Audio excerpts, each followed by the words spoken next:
shkolla ka nevojë për një mekanizëm të plot që nga momenti kur ndodh ngjarja, e cila nuk është tjetër vetëm bullizmi, po ne po merremi me fenomene bullizmi dhe dhunës, po ka shumë ngjarje që ndodhin brenda shkollës. Pra kush do të jetë mekanizmi që do të përdor mësuesi, trupa arsimore, oficeri i sigurisë, psikologu kur ndeshet me një ngjarje të tillë. Ky mekanizëm dhe ka disa ndërhyrje dhe disa mjete që përdoren këtu, ende nuk është sqaruar tërësisht. Ligji për mbrojtjen e drejtave të fëmijëve kërkon në fakt që kur ka një incident, çdo profesionist, edhe neve si organizat, pra nëse jemi në dieni, të vendosim në dieni menjëherë njësinë e mbrojtjes së fëmijëve në bashki. Dhe jo më kote përmenda bashkinë që në fillim të diskutimit tim.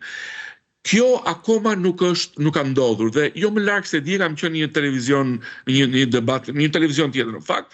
kur një gazetar me të drejtë tha që shikoj janë 150-200 raste ekstreme në vit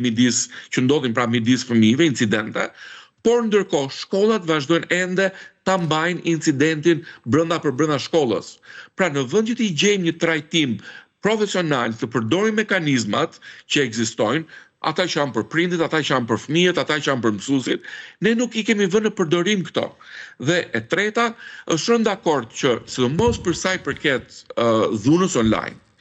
neve si organizat,